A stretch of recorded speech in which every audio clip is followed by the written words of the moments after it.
Coba bayangkan Bapak Ibu sekalian, di sini kita mulai dari bapak-bapak misalnya. Istri kita nggak pernah kita kenal sebelumnya. Begitu menikah, kita setengah mati banting tulang di luar sana, nagih utang, jual produk, bangkrut usaha, segala macam.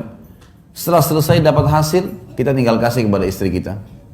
Dia yang makan, dia yang beli baju, dia yang menikmatinya. Kalau bukan karena niat ibadah, bisa saja seorang laki-laki bilang, siapa perempuan ini enak benar. Hasil keringat saya tiba-tiba langsung diambil saja. Satu sisi. Ibu-ibu juga bisa begitu.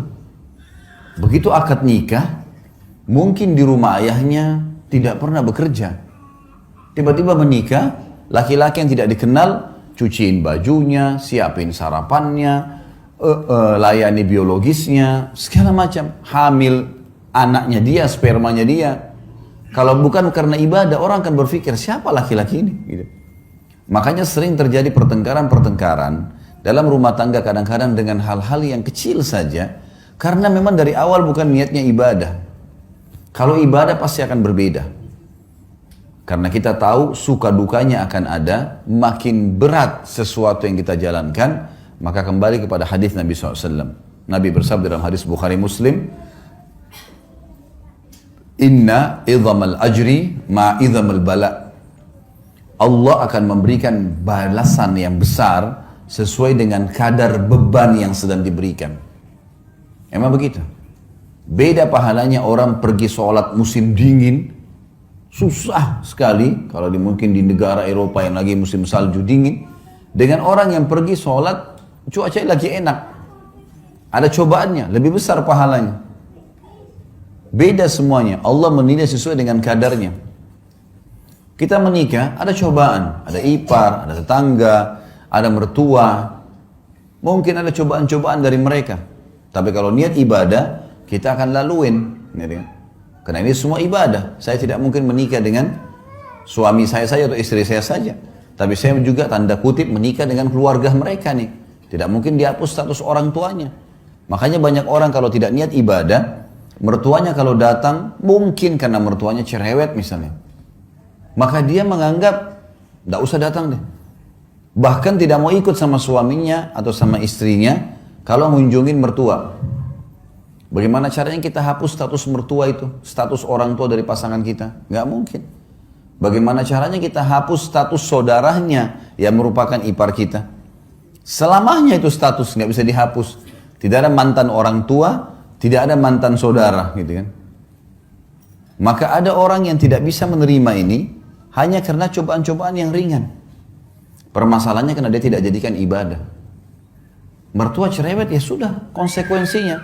Cobaan sedang ada, sederhana dalam Islam, sabar. Terima sabar. Layani apa yang kita mampu, niatkan ibadah. Jadi mudah semua kalau ibadah itu. Ini kita dicerewetin segala, ya sudah, kita tenang aja. Ada yang kita perlu jawab, kalau enggak usah. Sabar itu adalah menerima takdir Allah. Kita bangun pagi, flu. Sabar, gimana caranya? Terima dulu flu itu sebagai takdir Allah, lalu kemudian ikhtiar, cari jalan keluar. Nah itu sabar. Berarti kita bukan berarti tidak sabar kalau kita malah ikhtiar. Kita menerima keadaan, kita nasihatin, coba kita layanin, bersabar. Allah maha melihat kok. Niatin ibadah ini penting sekali. Kalau sudah diniatin ibadah, semua akan mudah kita laluin. Semua akan mudah kita jalani. Kalau namanya ibadah, Bapak Ibu sekalian, pasti akan ada gangguan-gangguan. Karena syaitan musuh kita tidak mau ibadah itu berjalan. Pasti akan digoda. Ingat sabda Nabi SAW dalam hadis sahih, iblis, pemimpin syaitan, memiliki singgasana di lautan. Memiliki singgasana di lautan. Setiap hari anak cucunya melapor. Saya baru membuat orang bertengkar, saya baru membuat orang berzina, saya baru membuat orang minum khamr dan seterusnya. Sama iblis dianggap biasa. Sampai datang anak cucunya yang mengatakan saya baru menceraikan suami istri. Kalimat ini membuat apa? Iblis mengambil cucunya tadi yang melapor menceraikan suami istri, didudukkan di sebelah singgasananya, diberhentiin tugas. Artinya ini prestasi tertinggi. Sampai ulama mengatakan, kalau di luar rumah kita digoda dengan 10 syaitan, maka dalam rumah bisa 1000 syaitan. Bisa saja, mungkin karena istri terlambat buatin minuman, Sudah cukup si suami marah, meninggalkan rumah dan tidak ngomong 2 hari. Bisa saja suami lupa memberikan pesanannya istri, sudah cukup untuk bertengkar, 2 hari nggak ngomong, bahkan sudah bisa mengucapkan kalimat cerai. Godaan syaitan besar, karena ini ibadah. Kita kalau mau bangun sholat malam digoda sama syaitan, kau masih ngantuk, kau masih begini, kau masih begitu. Gitu kan. Ya kita harus bisa melawan itu.